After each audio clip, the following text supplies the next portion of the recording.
నమస్తే, welcome to special interview. నేను బలరాం. ఇప్పుడు రేపు వచ్చేదంతా కూడా వర్షాకాలమే. ఈ వర్షాకాలం అంటే సాధారణంగా మనం చూస్తూ ఉంటాం. పెద్ద పెద్ద పిడుగులు పడుతూ ఉంటాయి. పెద్ద పెద్ద శబ్దాలు చేస్తూ ఉంటాయి. చాలామంది భయపడుతూ ఉంటారు. అయితే ఎక్కువగా విలేజర్స్ ఈ పిడుగుల బారిన పడి అనేక మంది ప్రతి సంవత్సరం కూడా తమ ప్రాణాలు కోల్పోతూ ఉంటారు. ఇలాంటి పిడుగులు పడే టైంలో ఎలాంటి జాగ్రత్తలు తీసుకోవాలి? అసలు పిడుగుపాటు ఎందుకు వస్తుంది? పిడుగుపాటు రావడానికి ముందు ఏంటేంటి సింప్టమ్స్ ఉంటాయి? ఇవన్నీ కూడా తెలుసుకునే ప్రయత్నం చేద్దాం. ప్రస్తుతం మనతో పాటు స్టూడియోలో అందుబాటులో ఉన్నారు డాక్టర్ శ్రీధరాల రాము గారు, faculty of chemistry and environmental sciences. ప్రస్తుతం ఆయన మనతో అందుబాటులో ఉన్నారు. ఈ వివరాలన్నీ కూడా ఆయన మాటల్లో తెలుసుకునే ప్రయత్నం చేద్దాం. సార్ రాము గారు, నమస్తే అండి. నమస్తే నమస్తే సార్. రైట్. అంటే ఇందాక మనం చెప్పినట్టుగా ఇప్పుడంతా సమ్మర్ దంచి కొడుతుంది. తర్వాత ఇంక వర్షాలు మొదలైపోతాయి. ఈ ఎండాకాల వర్షాల్లో కూడా పిడుగుపాట్లు చాలా ఎక్కువగా ఉంటూ ఉంటాయి. అసలు ఈ పిడుగుపాటు అంటే ఏంటి? ఎలా తయారవుతుంటుంది? దానికి అంత పవర్ ఏంటి ఉంటుంది? ఇది పిడుగు అనేది క్యూమి లోనింబస్ ఉమ్, అనే ఒక మేఘం వలన ఈ పిడుగుపాటు అనేది జరుగుతుందండి. ఈ సహజంగా ఈ పిడుగులు అనేటివి మార్చ్, ఏప్రిల్, మే ఉమ్, ఈ 3 నెలల్లో ఈ పిడుగులు అనేవి ఎక్కువ పడుతుంటాయి. ఉమ్, ఎందుకంటే ఈ క్యూమిలోనింబస్ మేఘాలు అంటే ఈ పిడుగు మేఘాలు ఈ 3 నెలలలో ఎక్కువగా ఏర్పడుతూ ఉంటాయి. ఓకే. అసలు పిడుగు అంటే ఏమిటి అనేది మనం తెలుసుకోవాలి. ముఖ్యంగా ఇప్పుడు మేఘంలో నీటి బిందువులు ఉంటాయి. అనేక చిన్న చిన్న ఉన్నటువంటి నీటి బిందువుల ద్వారానే మేఘం ఏర్పడుతుంది. అవును. ఆ మేఘములో కింది వైపు రుణావేశం ఉన్నటువంటి నీటి బిందువులు ఉంటాయి. రుణావేశం ఉన్న నీటి బిందువుల పైన ధనావేశం ఉన్న నీటి బిందువులు ఉంటాయి. ఉమ్, అయితే భూమి మీద ఉన్న సర్వస్వము, భూమి మీద ఉన్న ప్రతి ఒక్కటి, ఉమ్, మనము కానీ, చెట్లు కానీ, టవర్స్ కానీ, ప్రతి ఒక్కటి కూడా ధనావేశం కలిగి ఉంటుంది. ఓకే. అయితే ఈ మేఘములో ఉన్న రుణావేశము నీటి బిందువులు, భూమి మీద ఉన్నటువంటి ధనావేశం ఉన్నటువంటి ఈ వస్తువులు, ఈ రెండు ఒకదానికొకటి దగ్గరగా వచ్చినప్పుడు ఉమ్, ఆ మేఘములోని రుణావేశము భూమి వైపుకి ఉమ్, వస్తుంది. దానినే మనము పిడుగు అని అంటాం. పిడుగు ఓకే. అనేది ఒక విద్యుత్ శక్తి లాంటిదే. ఉమ్, దానికి ఈ పిడుగుకి సుమారు 1,00,000 కిలోవాట్స్ నుంచి 3,00,000 కిలోవాట్స్ వరకు దాని యొక్క శక్తి ఉంటుంది. ఓకే. 30,000 డిగ్రీ సెంటిగ్రేడ్ ఉష్ణోగ్రత కలిగి ఉంటుంది. ఉమ్, పిడుగు అంటే ఏం లేదండి, నెగిటివ్ ఛార్జ్ నుండి పాజిటివ్ ఛార్జ్కి కరెంటు ప్రసరించడాన్ని మనము పిడుగు అని స్పష్టంగా చెప్పవచ్చు. ఓకే. అంతే. అంటే సార్, పిడుగులు ఎప్పుడు ఎక్కువగా పడుతూ ఉంటాయి సార్? ఇందాక మీరు చెప్పినట్టు ఈ 3 నెలలు అన్నారు ఈ సమ్మర్కి సంబంధించి. వర్షాకాలంలో కూడా అప్పుడప్పుడు మన పిడుగులు పడుతూ ఉంటాయి. కాకపోతే ఏది ఎక్కువ డేంజరస్ అంటారు? ఎప్పుడు ఎక్కువగా ఏ కాలంలో ఎక్కువ పడుతూ ఉంటాయి పిడుగులు అంటారు? ఇప్పుడు జూన్ నెల నుంచి మొదలయ్యేది మాన్సూన్స్ అండి. అవి ఉమ్, ఈ మాన్సూన్స్లో ఉండేటువంటి ఈ మేఘాలు వేరే విధంగా ఉంటాయి. ఓకే. ఆ మాన్సూన్ మేఘాలు ఏర్పడే విధానం వేరే విధంగా ఉంటుంది. ఈ 3 నెలలు మార్చ్, ఏప్రిల్, మే ఈ 3 నెలలలో ఏర్పడినటువంటి ఈ మేఘాలు వేరే విధంగా ఉంటాయి. అంటే ఈ 3 నెలలలో మార్చ్, ఏప్రిల్, మే ఈ 3 నెలలలో వాతావరణం వేడెక్కడం వలన భూమి వేడెక్కి ఉమ్, భూమిపై ఉన్నటువంటి గాలి నీటి ఆవిరిని తీసుకొని వేగంగా ఆకాశంలోకి అది ప్రయాణిస్తుంది. ఓకే. ఈ ఆకాశంలోకి ప్రయాణించినటువంటి నీటి ఆవిరి అది చిన్న చిన్న చిన్న చిన్న నీటి బిందువులుగా మారి అది క్యూమిలోనింబస్ మేఘాలుగా మారుతుంది. ఓకే. ఈ మేఘాలే అత్యధికమైన వేగంతో గాలులను వీచేట్టుగా చేస్తుంది. ఈ మేఘాలే ఎక్కువగా పిడుగులను వచ్చేటట్టుగా చేస్తాయి. ఈ మేఘాలు 10 నుంచి 15 కిలోమీటర్ల ఎత్తులో ఫామ్ అయి ఉంటాయి. ఉమ్, నల్లగా ఉంటాయి ఇవి. ఉమ్, ఈ మేఘాలు ఏర్పడంగానే విపరీతమైన గాలి, విపరీతమైన వర్షము, 1 గంట 2 గంటల వారు వర్షము, పిడుగులు పడిపోతాయి. ఓకే. ఇది మీరు అన్నది మాన్సూన్స్ అవి అన్నారు కదా, అవి ఏర్పడే విధానం వేరే విధంగా ఉంటుంది. ఆ మాన్సూన్స్ నుండి వచ్చేటువంటి మేఘాల ద్వారా పిడుగులు పడే అవకాశం తక్కువ. ఓకే. అది తేడా. అందుకు ఈ కాలంలో తక్కువగా పడతాయి. సార్, అంటే పిడుగుపాటు అనేది ఏ ఏరియా మీద ఎక్కువ ప్రభావం ఉంటుంది సార్? అంటే కొండ ప్రాంతాల్లో ఎక్కువగా పిడుగులు పడ్డాయి, లేదా ఇలాంటివి మనం ఎక్కువగా వింటూ ఉంటాం. అసలు ఎక్కువగా చెట్లని మీద పడడం అనేది చాలా చూస్తూ ఉంటాం. ఎందుకు అంతలాగా చెట్లు ఆకర్షిస్తూ ఉంటుంది? చెట్లు ఎందుకు పిడుగులను ఆకర్షిస్తాయి? భూమి మీద ఉన్న ఏ వస్తువు పిడుగును ఆకర్షించదండి. ఉమ్, భూమి మీద ఉన్న ప్రతి వస్తువు ధనావేశమే. ఉమ్, పిడుగు లోపల ఈ మేఘము లోపల ఉన్నటువంటి నీటి బిందువులు అంటే ఉమ్, మేఘానికిను భూమిపై ఉన్న వస్తువుకి మధ్య దూరము తగ్గితే ఉమ్, త్వరగా పిడుగుపడుతుంది. ఉమ్, అంటే ఒక తాటి చెట్టు ఉన్నది, అవును. ఒక పొట్టి చెట్టు ఉన్నది. ఆ తాటి చెట్టుకును మేఘానికి మధ్య దూరం తక్కువగా ఉంటుంది. అవును. కాబట్టి ఆ తాటి చెట్టు మీద పిడుగు పడిపోతుంది.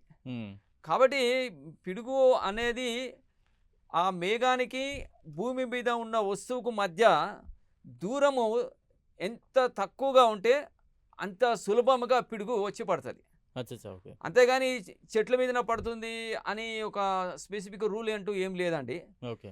జనరల్గా ఎక్కువగా పిడుగులు పడేటటువంటిది ఓపెన్ ల్యాండ్ ఏరియాస్, ఉమ్, మైదానాలలో, పంట పొలాలలో.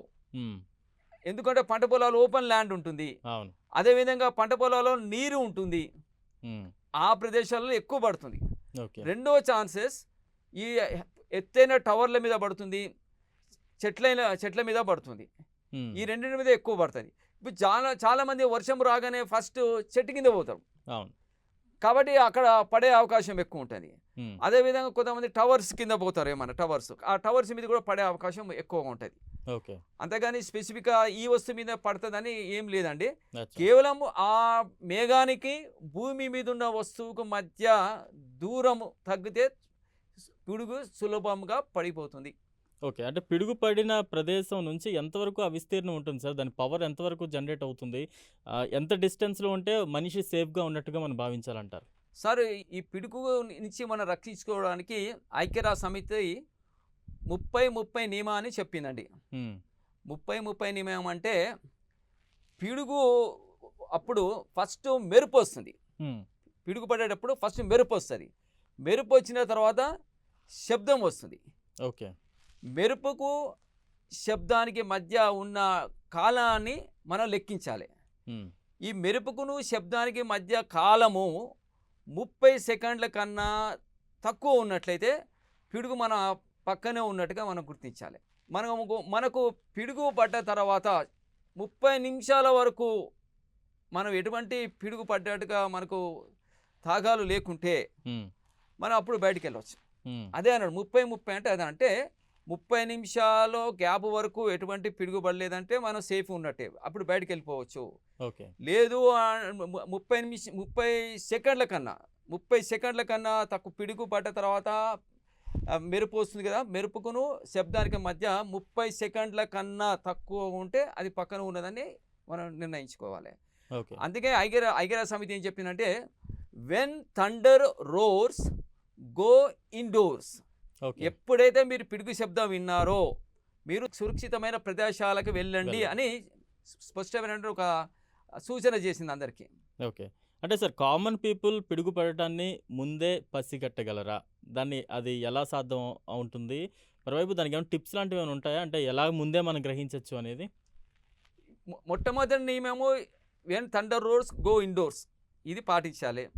లేదు అనుకోండి, ఇప్పుడు పిడుగు మన పక్కన ఉన్నప్పుడు, మన దగ్గరలో ఉన్నప్పుడు, పడబోతుంది అనుకున్నప్పుడు మన వెంట్రుకలు నిలబడతాయండి, మన శరీరం మీద ఉన్న వెంట్రుకలు నిలబడతాయి. అవునా? నిలబడతాయి. ఇప్పుడు ఎలా అంటే ఇప్పుడు ఒక ప్లాస్టిక్ పైపు మీద మనము సిల్క్ గుడ్డతో రుద్ది ఆ ప్లాస్టిక్ పైపును మన నెత్తి మీద పెడితే వెంట్రుకలు నిలబడతాయి. అవును, అట్రాక్ట్ అవుతుంది. ఎందుకంటే ఆ ప్లాస్టిక్ పైపు మీద స్టాటిక్ ఎలక్ట్రిసిటీ ప్రొడ్యూస్ అవుతుంది. ఓకే. ఈ మేఘం కూడా ఒక స్టాటిక్ ఎలక్ట్రిసిటీ లాంటిదే. హ్మ్. కాబట్టి మేఘము, మన పిడుగుపడే మేఘము మన పక్కన మన దగ్గరలో ఉన్నది అన్నప్పుడు వెంట్రుకలు నిలబడతాయండి. హ్మ్. నెక్స్ట్ ఏంటంటే దగ్గరలో ఉన్నటువంటి లోహాలు, మెటల్స్, అవి వైబ్రేట్ అవుతాయి. హ్మ్. ఈ రెండింటి బట్టి మనము సహజంగా తెలుసుకోవచ్చు అండి, ఆ పిడుగు పడబోతుంది మనకు అని మనం తెలిసిపోతుంది. హ్మ్. ఇంకొకటి ఏంటంటే ఇందాక చెప్పినట్టు ఒక సూత్రం ఉన్నది. ఏంటంటే మెరుపుకును శబ్దానికి మధ్య వచ్చిన కాలాన్ని సెకండ్లో లెక్కించి దానిని 5తో భాగించినట్లయితే పిడుగు మనకి ఎన్ని మైళ్ళ దూరంలో ఉన్నది కూడా తెలుసుకోవచ్చు. అచ్చా, ఓకే. ఇప్పుడు 15 మెరుపుకును శబ్దానికి మధ్య 15 ఉన్నది అనుకోండి, సెకండ్లు ఉంటే 15/5 3 మైళ్ళ దూరంలో ఉన్నదని మనం భావించుకోవాలి. ఓకే. అయితే ఇంకో టిప్ ఏంటంటే చాలామంది చేసే తప్పు ఏంటంటే ఇప్పుడు ఇక్కడ వాతావరణం మేఘావృతమై ఉంటుంది, చల్లగా ఉంటుంది, వర్షం పడదు, కానీ మనకు పిడుగు శబ్దం వినబడుతుంది ఎక్కడి నుంచో. అవును. చాలామంది ఏమనుకుంటారంటే ఇక్కడ వాన పడటం లేదు కదా, పిడుగు పడదని అనుకుంటారు. హ్మ్. హ్మ్. పిడుగు అది ఉన్న ప్రదేశం నుంచి 20 మైళ్ళ దూరంలో ఎక్కడైనా పడవచ్చు. ఓకే. కాబట్టి మన దగ్గర వర్షం పడతలేదు, పిడుగు పడదని భావించవద్దు. హ్మ్. హ్మ్. అది అది అందుకోసమే టైంని బట్టి మనం చూసుకోవాలండి. హ్మ్. ఆ టైం కనుక ఈ ఈ టైం కనుక తక్కువ ఉన్నట్లయితే, మెరుపుకును శబ్దానికి మధ్య టైం తక్కువ ఉన్నట్లయితే అది దగ్గరలో ఉన్నదని మనం భావించుకోవాలండి. Okay sir. అంటే ఈ మధ్య కాలం చాలామంది చెప్తూ ఉంటారు. పెద్దలు కావచ్చు, బయట కావచ్చు, అందరూ చెప్తూ ఉంటారు. పిడుగులు పడే టైంలో సెల్ ఫోన్స్ వాడొద్దు. సెల్ స్విచ్ ఆఫ్ చేస్తే చాలా మంచిది. లేదంటే సిగ్నల్స్ ఏమైనా అట్రాక్ట్ చేసే ప్రమాదం కూడా ఉంటుంది అనేది చాలామంది చెప్తూ ఉంటారు. అందులో వాస్తవం ఉందంటారా? సార్, ఇది సైంటిఫిక్ ప్రూఫ్ కాలేదండి ఇది.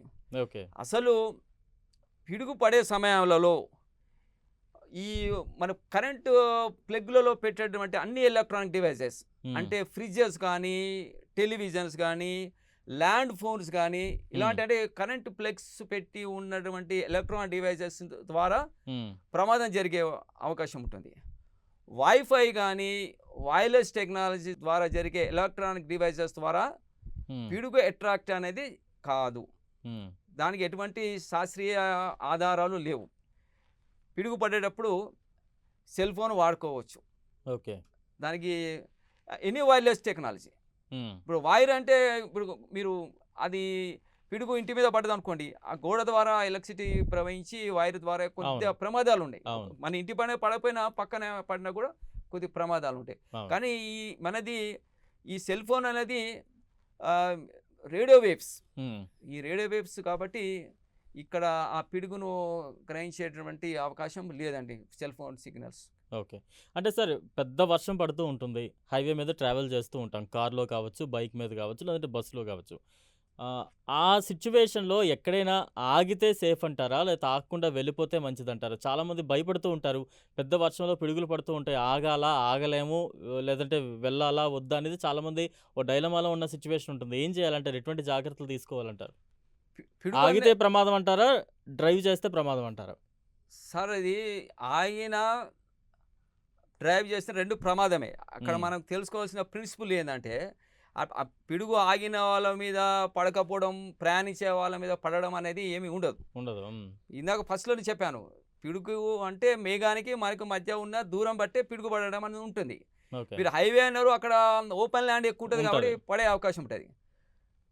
మనకు పిడుగు పడుతున్నప్పుడు మనం ఏం చేయాలంటే, బస్సులు గానీ, ఓకే, అంటే ఈ వ్యాన్ గానీ, ఇలాంటి అంటే ఇవన్నీ బస్సు, వ్యాన్ ఇవన్నీ కూడా మొత్తము పైన టాపు మెటల్‌తో ఉంటది. అవును. మెటల్.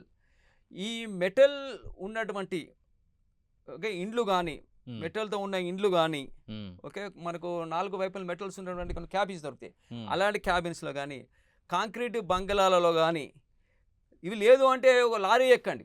హ్మ్. లారీ డ్రైవర్ క్యాబిన్ మొత్తం 4 పక్కల మెటల్‌తో ఉంటుంది. హ్మ్. కానీ వెనక భాగం ఓపెన్ ఉంటుంది. వెనక భాగం కరెక్ట్ కాదు.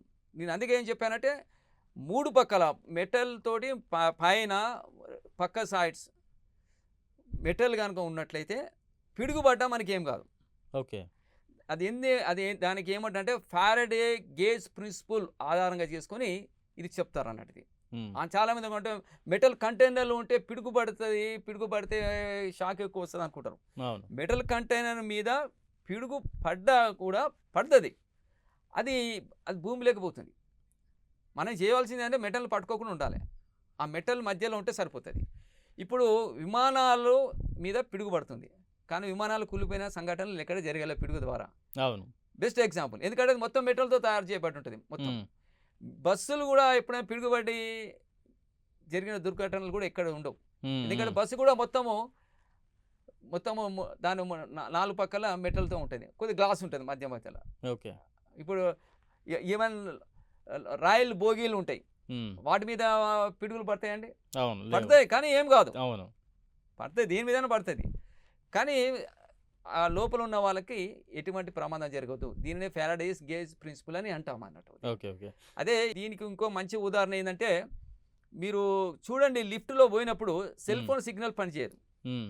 లిఫ్ట్‌లో పోయినప్పుడు లిఫ్ట్ మొత్తం 4 పక్కల ఐరన్ తోటి క్లోజ్ చేసి ఉంటుంది కదా! లిఫ్ట్లో పోయినప్పుడు సెల్ ఫోన్ సిగ్నల్ పనిచేయదు. ఓకే. అవునవును. ఎందుకు అంటే అక్కడ క్లోజ్. ఫారడే గేజ్ ప్రిన్సిపల్ పనిచేస్తుంది. అచ్చచ్చా! ఓకే. ఈ సెల్ ఫోన్ సిగ్నల్ అనేది ఎలక్ట్రోమాగ్నెటిక్ రేడియేషన్, హ్మ్. Radio waves. ఓకే. పిడుగు అనేది కూడా లైట్నింగ్ కూడా ఒక రకమైన ఎలక్ట్రోమాగ్నెటిక్ రేడియేషన్, కానీ వోల్టేజ్ ఎక్కువ ఉంటుంది. ఓకే.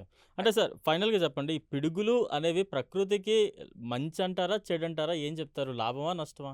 సార్, పిడుగుల వల్ల ఎక్కువ చనిపోయేది రైతులే. హ్మ్. 77% మంది రైతులు చనిపోతున్నారు. హ్మ్. ఎందుకంటే వాళ్ళకు దీని గురించి సరిగా అవగాహన లేకపోవడం. లేకపోవడం. హ్మ్. కాబట్టి ఈ రైతులకు దీని ద్వారా నేను చెప్పేది ఏంటంటే, ఈ మేఘావృతమై ఉండి పిడుగుల శబ్దం వినపడుతుంటే వ్యవసాయానికి వెళ్ళకూడదు. హ్మ్. ఎందుకంటే పంట పొలాలలో ఓపెన్ ప్లేస్ ఉంటుంది, మరియు నీళ్లు ఉంటాయి. హ్మ్. కాబట్టి అక్కడ పిడుగులు పడే అవకాశం ఎక్కువ ఉంటుంది. అంటే హ్మ్. వీళ్ళు ఏమనుకుంటారు, రైతులు వాన పడతలేదని చెప్పి వ్యవసాయ పనులకు పోతారు. కానీ హ్మ్. ఆల్ ఆఫ్ సడన్ పడుతుంది. అవును. ఒకసారి ఆల్ ఆఫ్ సడన్గా వాన వచ్చిందనుకోండి, తాడి చెట్ల కింద పోతారు. అవును. తాడి చెట్ల మీద ఇంకా ఎక్కువ ఎక్కువ పడతాయి. పడుతుంది. హ్మ్. ఈ విధంగా రైతులకు ఈ పిడుగులు ప్రమాదకరం. అవును. కానీ పిడుగులు వల్ల రైతులకు చాలా ఉపయోగం ఉన్నది. ఎందుకు అంటే ఈ లైట్నింగ్ అనేది friendly to the farmer. Okay. ఎలా అంటే మనకు వాతావరణంలో 78% నైట్రోజన్ ఉన్నది. ఓకే. కానీ ఆ 78% నైట్రోజను చెట్లు పీల్చుకునలేవు. ఓకే. కాబట్టి మనం ఏం చేస్తామంటే కృత్రిమంగా యూరియాని యాడ్ చేస్తాం. హ్మ్. ఈ కృత్రిమంగా యూరియా యాడ్ చేయడం వల్ల రైతులకు ఆర్థికంగా నష్టం ఉంటుంది. ఈ రైతులు ఎప్పుడు యూరియా కోసము అటు ఇటు తిరగాల్సి వస్తుంది వాళ్ళు. అదేవిధంగా యూరియా పంట పొలాలకు పెట్టడం వల్ల, అది తినడం వల్ల మనకు అవును. నష్టం.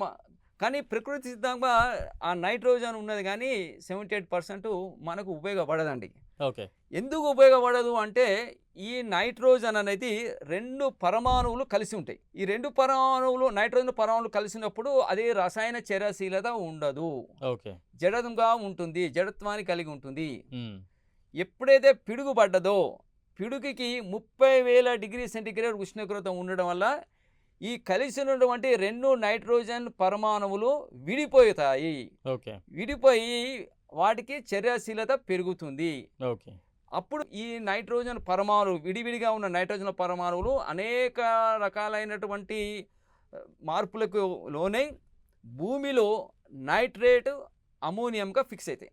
ఓకే. అప్పుడు ఆ చెట్లు వాటిని పీల్చుకుంటాయి. అలా. అంటే ఎంత వర్షము పడితే ఇంత పిడుగులు పడతాయి. ఇంత హ్మ్. పిడుగులు పడతాయి. వర్షం అంటే మామూలు వర్షం కాదు, పిడుగులతో పడిన వర్షం పడితే అంత హ్మ్. నైట్రోజన్ భూమిలో ఫిక్స్ అవుతుంది.